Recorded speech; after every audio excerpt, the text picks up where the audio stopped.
بالشفع والوتر، اور قسم ہے جفت اور طاق کی. الشفع جفت جوڑا، اور وتر طاق عدد. اس کا ایک معنی بھی ہے کہ وتر سے مراد اللہ کی ذات ہے جو ایک ہے. ان اللہ وتر یحب الوتر، اللہ تعالیٰ ایک ہے، وتر ہے اور وتر کو پسند کرتا ہے. اور شفع باقی جو مخلوق ہیں وہ سب جوڑا جوڑا، آسمان ہے تو زمین بھی، خشکی ہے تو تری بھی، رات ہے تو دن بھی، جوڑا جوڑا. تو شفع سے مراد مخلوق ہے اور وتر سے مراد اللہ رب العزت کی ذات. اللہ تعالیٰ ایک ہے، کوئی ثانی نہیں، کوئی چیز اس کے ساتھ جوڑا نہیں بنتی، اور باقی ساری مخلوق جو ہے وہ جوڑا جوڑا. اس پر ایک بندے کا ایمان ہو تو اس کو توحید خالص کی ایک نعمت نصیب ہوتی ہے کہ فطر صرف اللہ کی ذات ہے اور اس کے سوا ساری مخلوق جو ہے وہ شفع ہے اور جوڑا جوڑا. یا پھر جو عبداللہ بن عباس سے ایک تفسیر مروی ہے، شفع سے مراد جفت عدد ہے وہ دن جس کی تاریخ جفت، اور یہ اشارہ ہے ذوالحج کی 10 تاریخ کی طرف جو کہ یوم النحر. اس دن کو یوم الحج الاکبر کہا گیا. حج اکبر کا دن ہے.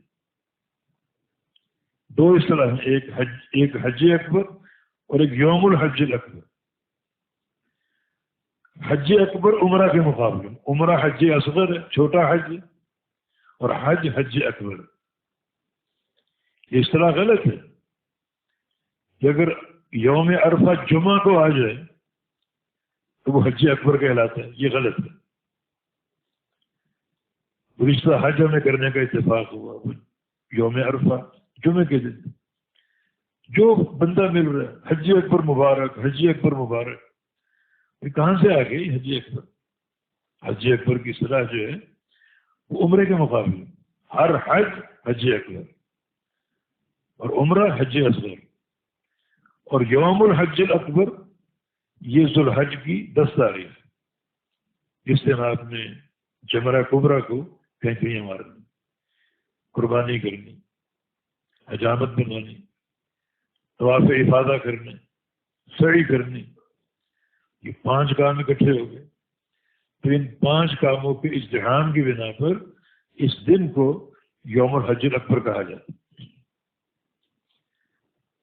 یہ شفع کیونکہ 10 تاریخ ہے اور یہ 10 کا عدد جفت ہے. والوتر طاق عدد، وہ دن جس کی تاریخ طاق عدد پر مشتمل ہے، اور یہ یوم عرفہ ہے جو کہ 9 ذوالحج کو ہوتا ہے، جو کہ حج کا سب سے بڑا رکن اعظم حج کا عرفہ، الحج عرفہ. کہ حج تو نام ہے عرفہ کا، رکن اعظم ہے. اور یہ وقوف کا، دعاؤں کا دن. اللہ رب العزت اس دن حجاج کے بہت ہی قریب آ جاتے، اور جو لوگ دعائیں کر رہے ہیں، گڑ گڑا رہے ہیں، تضرع، سچے عقیدے اور ایمان کی سلامتی کے ساتھ، اللہ تعالیٰ ان پر فخر کرتا ہے اور فرشتوں کو گواہ بنا کر ان کے گناہوں کو معاف کرتا ہے.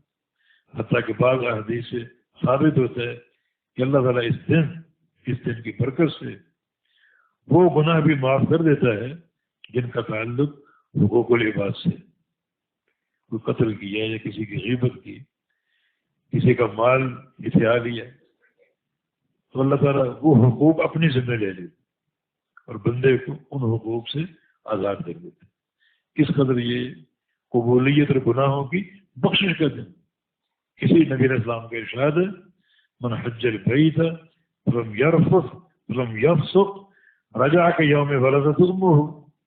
جس کو اللہ تعالیٰ حج کی توفیق دے دے اور وہ کسی فسق و فجور کا ارتکاب نہ کرے اور سنت کے مطابق حج کر جائے، وہ حج کر کے یوں لوٹے گا جیسے اس دن تھا جس دن اس کی ماں نے اس کو جنم دیا تھا، بالکل گناہوں سے پاک صاف.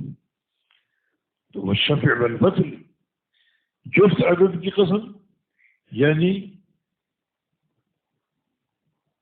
یوم النحر 10 ذی الحج جو کہ جفت ہے، اور طاق عدد کی قسم یعنی یوم عرفہ جو کہ 9 ذی الحج طاق عدد.